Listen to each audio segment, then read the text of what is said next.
नमस्कार भाई लोग, रउआ लोग के स्वागत बा ऋषि भाई यूट्यूब चैनल पर, जहां पर हमनी के भोजपुरी के माध्यम से इंग्लिश बोले के सीखी नहीं जा। तो चली जा आज के हमनी के जो टॉपिक बाटे उ बाटे हमनी के कैन और उ बाटे फिर मे। यही दोनों के बारे में हमनी के जानल जी। हमनी के काश की बेसिक एकर जान गए बन जा। आज की वीडियो में जो जाने वाला चीज जो बाटे एकर थोड़ा सा एडवांस रूप कर ली या एडवांस चीज थोड़ा सा हमनी के जानल जी। तो का करे का कि हमी के एकर जान ले का कि कैन मे के फिर से हिंदी का होखेला। तो कैन मे के दोनों के हिंदी होखेला हमी के सकते हैं, सकती है, सकता हूँ, एकर सेंस आवेला। ठीक, तो हमी के का करल जी कि आज जो हमी के जाने के एडवांस हो जान जी कैन बी और मे बी के यूज। इकनी की हिंदी होखेला हमी के जा सकता हूँ, जा सकते हैं या जा सकते हो, कैन बी या मे बी के आवेला। लेकिन कब आवेला हमी के सेंटेंस में, जब हमनी के का करने जा कि पैसिव बनावे जा, तब आवेला। पैसिव कहे के मतलब ई बाटे कि जब अब रउआ के अब समझाइम कि कर्ता ने क्रिया को लवर लवर लवर ना समझ में आई, बात के हम बताइम वो समझम। ठीक, नहीं तो लबर लबर कर देम, कर्ता क्रिया को कर कर करके ऐसे सब खत्म हो जाए हमी कहानी।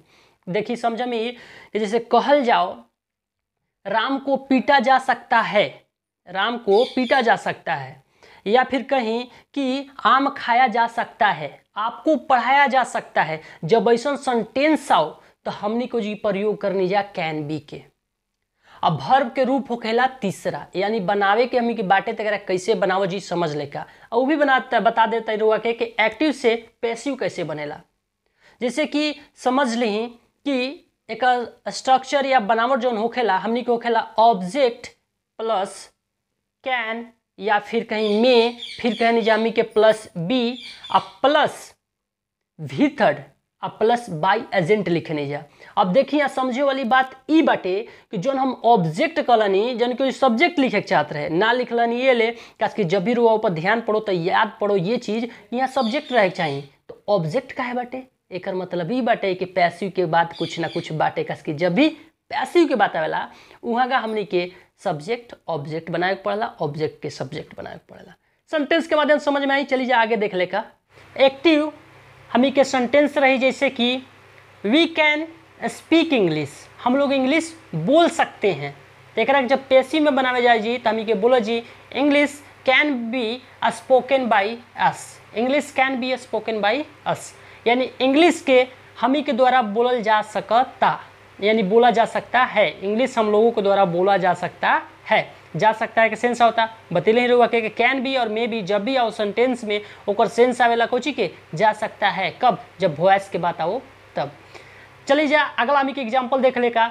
ही मे रीड इंग्लिश, मे बोलते नहीं तो पॉसिबिलिटी खातिर बोलते हैं हमी के। मे कैन बता दिए पीछे के वीडियो में, तो पॉसिबिलिटी एबिलिटी खातिर यूज होकेला वह जाके समझ सकते हैं हमी के। ही मे रीड इंग्लिश, अगर बोलती जाए ही में रीड इंग्लिश, एक मतलब ये बाटे कि वह इंग्लिश पढ़ सकता है। एक के जब हमी के बनावल जी पैसिव तो बोला जी English may be read by him, ही के हमी के हिम जैसन बना देवे नहीं जा। हिम जैसन के मतलब ये बाटे कि आई बटन में दिखत होखी, ओजगी हम जाके बतैले बनी कि सब्जेक्ट के कितना टाइप्स होखेला, कैसे चेंज होखेला, कौन कौन होला, का होला, कैसे होला, सब बतैले बनी। तो आई बटन पर चल जाई, ओजगी टिप के देख ली वो वीडियो के, रोज समझ में आ जाए कि ही कैसे हिम बन जाता, ही कैसे हिज बन जाला। बहुत कुछ बा समझे वाला, वहाँ जाके समझ सकता नहीं। देखिए वो हमारा शायरी याद पड़ल, अभी याद पड़ल, बस अब जस्ट अभी वो शायरी के सुन ली थोड़ा सा।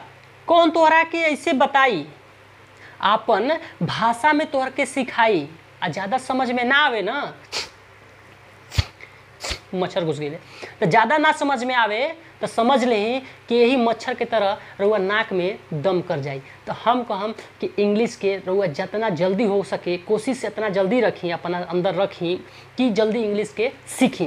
काश की इंग्लिश सीख जाए तो रउआ नाक में दम ना करे, तो हर जगह रउआ नाक में दम करे। चलिए जा अब आगे बढ़े का। देखिए हमनी के पैसिव वॉइस जन जा थोड़ा सा पैसिव वॉइस हम बतावे ना गए रही, ना बतावत रही, ना बतैला नहीं, रुआ थोड़ा समझैला नहीं।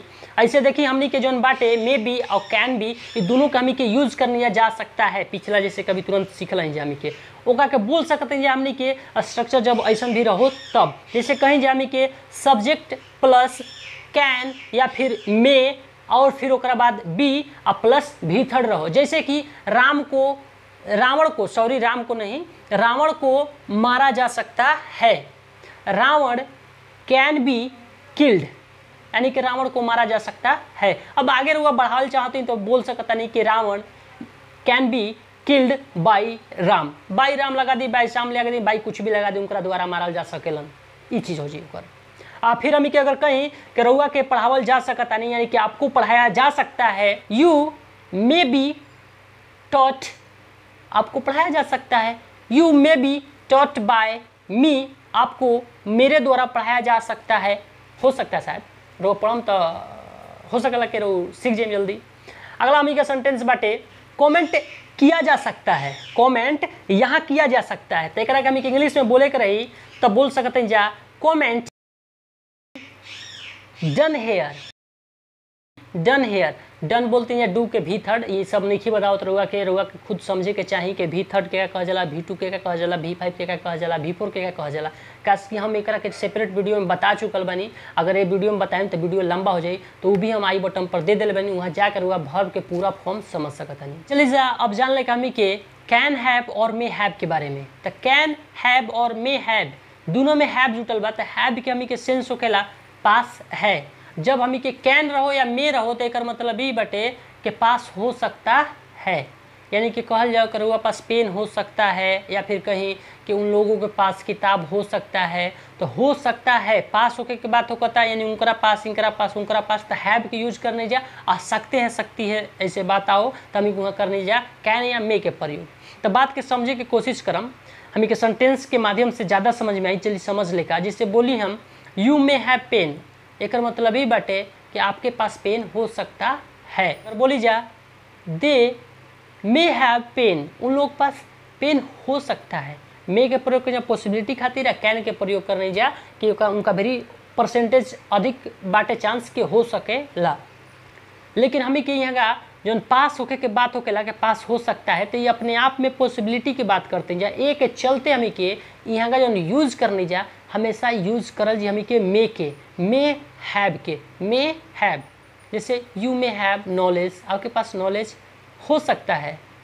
आई मे हैव बुक, मेरे पास बुक हो सकता है। अब ढूंढना पड़ेगा ना कि है कि नहीं, ये बात आ जाए। देखिए कैन हैव और मे हैव के हिंदी ये भी होखेला कि ले सकता हूँ।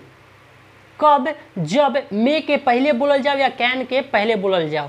तो हैव के सेंस होखेला लेना के, टेक जैसन यूज होखेला। हैव टेक जैसन या टेकिंग जैसन यूज होला, टेक मतलब लेना, वैसे यूज होला। जिससे बोलल जाओ हमी के मे आई हैव, क्या मैं ले सकता हूँ। मे आई हैव, क्या मैं ले सकता हूँ। योर पेन, क्या मैं तुम्हारा पेन ले सकता हूँ।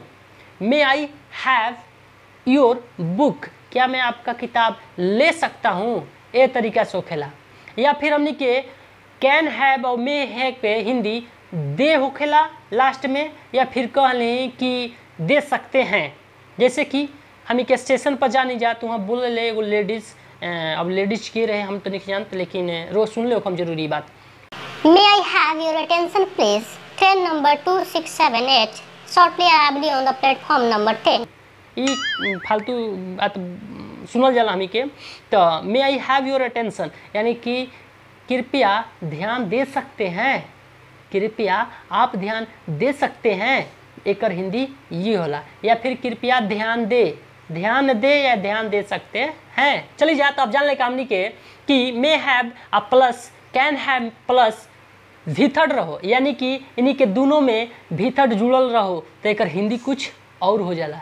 जैसे कि हमें के ई चलो मन में कि शायद वो देखले होइहन, शायद वो देखले होखियन, शायद वो पढ़ले होखियन, शायद वो कैले होखियन। तो मे हैव के प्रयोग करे नहीं जा। कैन के भी कर सकते हैं जा, अपन यूज के अनुसार जो मन करे सो यूज करी। लेकिन देख हम मे और कैन के अंतर बतैले में जो वीडियो अंतर मालूम है तभी यूज करम एक के, नहीं तो फिर ज़्यादातर हम कम करूँगा मे के यूज करम। जैसे कि दे मे हैव प्ले क्रिकेट, अब प्ले बोलम तो गलत हो जाए, ईडी लगाए पड़ी, प्लेड बोले के पड़ी। दे मे हैव प्लेड क्रिकेट, शायद वो लोग क्रिकेट खेले होंगे, खेले होंगे, यानी होंगे होंगी के बात आवेला जो कि वो करे गई लोखियन जा, लेकिन कैले बन जाके नहीं खेलन जा हमी के मालूम ना रहेला, तब इस सेंटेंस का हमी के प्रयोग करने जा। आई मे हैव ईटेन फूड, यानी कि शायद मैंने खाना खाया होगा।